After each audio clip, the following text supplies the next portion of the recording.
नमस्कार दोस्तों, जैसा कि आपको पता है पिछले कई वीडियोस से हम प्रधानमंत्री और मंत्रिपरिषद वाले टॉपिक्स पर चर्चा कर रहे हैं। तो आज जो है हम इस टॉपिक पर अपनी चर्चा को आगे बढ़ाएंगे और कुछ नए सवाल करेंगे प्रधानमंत्री और केंद्रीय मंत्रिपरिषद पर। ठीक है भाई।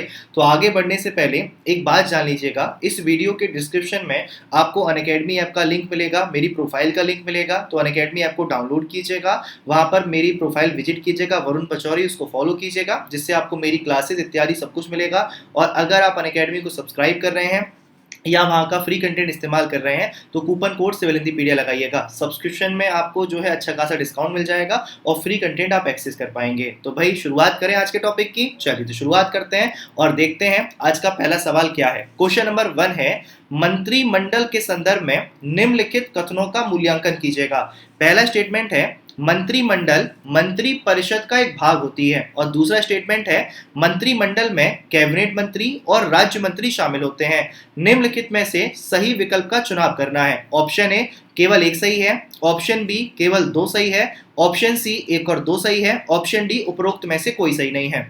अब एक बात बताइए, लास्ट में हमारा डिस्कशन क्या हुआ था? लास्ट वीडियो में हमने जो डिस्कशन किया था कि जब हम मंत्री परिषद की बात करते हैं तो मंत्री परिषद शब्द हमको भारतीय संविधान के आर्टिकल 74 और आर्टिकल 75 में देखने को मिलता है, और वहीं जब हम मंत्रिमंडल की बात करते हैं तो मंत्रिमंडल शब्द भारतीय संविधान के आर्टिकल 352 में देखने को मिलता है।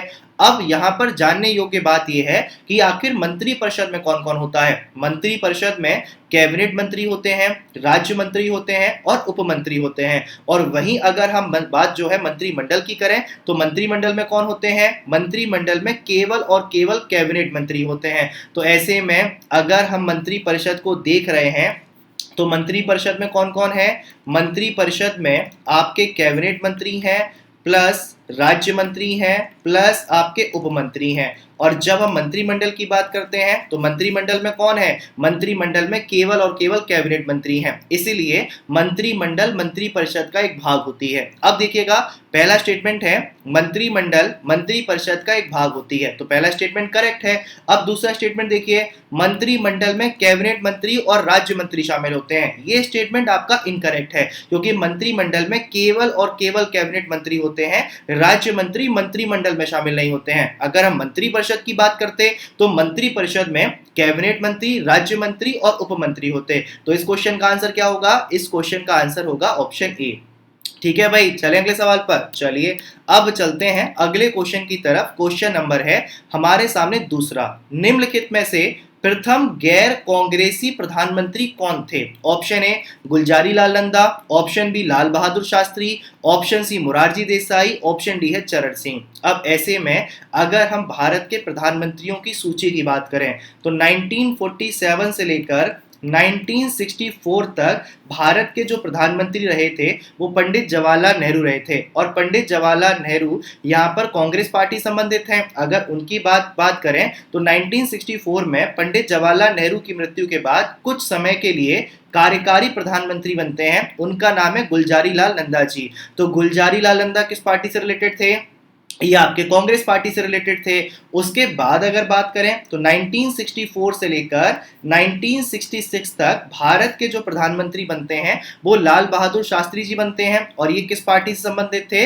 ये आपके कांग्रेस पार्टी संबंधित थे। अगर उसके बाद बात करें तो वर्ष 1966 में लाल बहादुर शास्त्री की मृत्यु के बाद कुछ समय के लिए गुलजारी लाल नंदा कार्यवाहक प्रधानमंत्री बनते हैं, और किस पार्टी से रिलेटेड थे? ये आपके भारतीय राष्ट्रीय कांग्रेस से रिलेटेड थे। उसके बाद वर्ष 1966 में भारत के प्रधानमंत्री बनती हैं श्रीमती इंदिरा गांधी जी, और इंदिरा गांधी जी प्रधानमंत्री रहती हैं वर्ष 1977 तक, और ये किस पार्टी संबंधित हैं? ये आपकी भारतीय राष्ट्रीय कांग्रेस से संबंधित थी। अब होता क्या है? होता ये है वर्ष 1977 में जनता पार्टी चुनाव जीतती है, और जनता पार्टी की तरफ से प्रधानमंत्री कौन बनते हैं? मोरारजी देसाई साहब। और मोरारजी देसाई साहब वर्ष 1977 से लेकर वर्ष 1979 तक भारत के प्रधानमंत्री बनते हैं, और किस पार्टी से रिलेटेड हैं? आपके जनता पार्टी से रिलेटेड हैं। तो ऐसे में पहले गैर कांग्रेसी प्रधानमंत्री कौन हुए? मोरारजी देसाई साहब। अब एक बात बताइएगा, बहुत सारे लोग कहेंगे कि मोरारजी देसाई साहब तो सर जी कांग्रेस से रिलेटेड हैं। अब अगर मोरारजी देसाई साहब के शुरुआती कैरियर की बात की जाए तो बिल्कुल सही है, कांग्रेस से रिलेटेड रहे हैं, लेकिन अंतिम तौर पर किस में शामिल हो गए हैं? अंतिम तौर पर जनता पार्टी में शामिल हो गए हैं। और जब ये प्रधानमंत्री बने हैं तो कांग्रेस के मेंबर नहीं है, ये जनता पार्टी के मेंबर हैं। तो ऐसे में 1977 में ये कांग्रेस के नहीं बल्कि बेटा किसके प्रधानमंत्री बने हैं? जनता पार्टी की तरफ से प्रधानमंत्री बनते हैं। और अगर हम चौधरी चरण सिंह की बात करें तो ये भी गैर कांग्रेसी प्रधानमंत्री रहे हैं, लेकिन इनका कार्यकाल 1979 से लेकर 1980 तक था। तो ऐसे में पहले पूछा गया है, इसलिए आंसर मोरारजी देसाई होगा। ठीक है भाई, चलेंगे सवाल पर। चलिए भाई, अब चलते हैं अगले क्वेश्चन की तरफ। क्वेश्चन नंबर है तीसरा। भारत के पूर्व प्रधानमंत्रियों के संदर्भ में निम्नलिखित कथनों का मूल्यांकन कीजिएगा। पहला स्टेटमेंट है, मोरारजी देसाई देश के पहले गैर कांग्रेसी प्रधानमंत्री थे। दूसरा स्टेटमेंट है, चौधरी चरण सिंह प्रधानमंत्री बनने से पहले हरियाणा के मुख्यमंत्री रहे थे। तीसरा स्टेटमेंट है, पीवी नरसिम्हा राव दक्षिण भारत से प्रधानमंत्री बनने वाले पहले नेता थे। अब हमको सही विकल्प का चयन करना है। ऑप्शन ए केवल एक सही है, ऑप्शन बी 1 और 2 सही है, ऑप्शन सी 1 और 3 सही है, ऑप्शन डी है 1, 2 और 3 सही है। अब हमको क्या करना है, एक एक करके स्टेटमेंट देखना है, कौन सा स्टेटमेंट सही है और कौन सा स्टेटमेंट गलत है। जैसे जब हम पहले स्टेटमेंट को देखते हैं, मोरारजी देसाई देश के पहले गैर कांग्रेसी प्रधानमंत्री थे। अभी हमने डिस्कस किया था, मोरारजी देसाई वर्ष 1977 में भारत के प्रधानमंत्री बनते हैं और पार्टी कौन सी थी? पार्टी जनता पार्टी थी, ना कि कांग्रेस। तो पहले ऐसे प्रधानमंत्री थे जो कांग्रेस से रिलेटेड नहीं थे, जनता पार्टी से थे। इसलिए बेटा इनको क्या कहा गया है? प्रथम गैर कांग्रेसी प्रधानमंत्री थे। अगर हम चौधरी चरण सिंह की बात करें, चौधरी चरण सिंह साहब का कार्यकाल क्या था? इनका जो कार्यकाल था वर्ष 1979 से लेकर वर्ष 1980 तक था। प्रधानमंत्री बनने से पहले हरियाणा के मुख्यमंत्री रहे थे। गलत है, चौधरी चरण सिंह प्रधानमंत्री बनने से पहले आपके उत्तर प्रदेश के मुख्यमंत्री रहे थे। इसलिए दूसरा स्टेटमेंट गलत हो जाता है। वहीं तीसरे स्टेटमेंट की बात की जाए, पीवी नरसिम्हा राव दक्षिण भारत से प्रधानमंत्री बनने वाले पहले नेता थे। अब पीवी नरसिम्हा राव की बात की जाए तो पीवी नरसिम्हा राव वर्ष 1991 से लेकर वर्ष 1996 तक भारत के प्रधानमंत्री रहे हैं और ये पहले ऐसे व्यक्ति हैं जो दक्षिण भारत से भारत के प्रधानमंत्री बनते हैं। तो कुल मिला के तीसरा स्टेटमेंट सही है और इस क्वेश्चन का आंसर होगा आपका सी, 1 और 3 सही है। ठीक है भाई, चलें अगले सवाल की तरफ। चलिए भाई, अब चलते हैं अगले क्वेश्चन की तरफ। क्वेश्चन नंबर है हमारे सामने चौथा।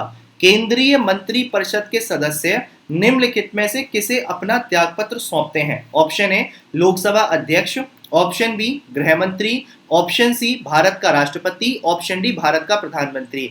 अब एक बात बताइए, कल हम डिस्कस कर रहे थे लास्ट वीडियो में, आर्टिकल 75 में क्या कहा गया था? 75 में कहा गया था प्रधानमंत्री का अपॉइंटमेंट कौन करते हैं? राष्ट्रपति जी करते हैं। और अन्य मंत्रियों का अपॉइंटमेंट कैसे होता है? राष्ट्रपति के द्वारा होता है। पर कैसे होता है? प्रधानमंत्री की सिफारिश पर होता है। नियुक्ति कौन करते हैं? राष्ट्रपति। फिर हमने ये जाना था केंद्रीय मंत्री परिषद के जो सदस्य हैं वो यहाँ पर राष्ट्रपति के प्रसाद पर्यंत रहकर काम करते हैं। यानी कि यदि इनको इनके पद से हटाना है तो कैसे हटाया जाता है? राष्ट्रपति के माध्यम से। पर राष्ट्रपति किसकी सिफारिश पर ऐसा करते हैं? प्रधानमंत्री की सिफारिश पर। यानी कि नियुक्ति और यहाँ पर पद से हटाना कौन कर रहे हैं? भारत के राष्ट्रपति। तो केंद्रीय मंत्री परिषद के सदस्य अपना त्यागपत्र किसे सौंपेंगे? त्यागपत्र सौंपेंगे भारत के राष्ट्रपति को। तो केंद्रीय मंत्री परिषद के जो सदस्य हैं अपना त्यागपत्र भारत के राष्ट्रपति को सौंपते हैं।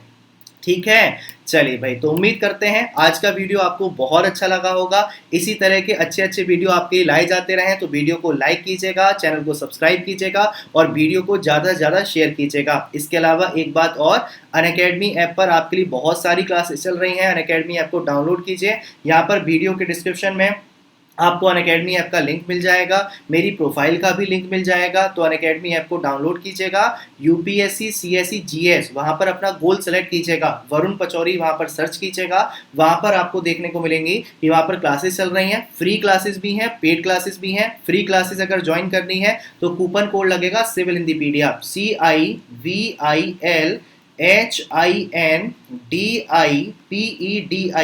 तो जब सिविल हिंदीपीडिया कूपन कोड लगाएंगे तो फ्री क्लासेस का एक्सेस मिल जाएगा। इसके अलावा अगर आपको पेड क्लासेस करनी है तो सिविल हिंदीपीडिया कूपन कोड लगाइएगा, अच्छा खासा डिस्काउंट मिल जाएगा। ठीक है, तो आइए अनअकैडमी पर मुलाकात करते हैं। अनअकैडमी ऐप को डाउनलोड कीजिए। ठीक है, तो खुश रहिएगा, हंसते रहिएगा, मुस्कुराते रहिएगा। अगले वीडियो में मुलाकात करते हैं। धन्यवाद, थैंक यू सो मच, ख्याल रखिएगा।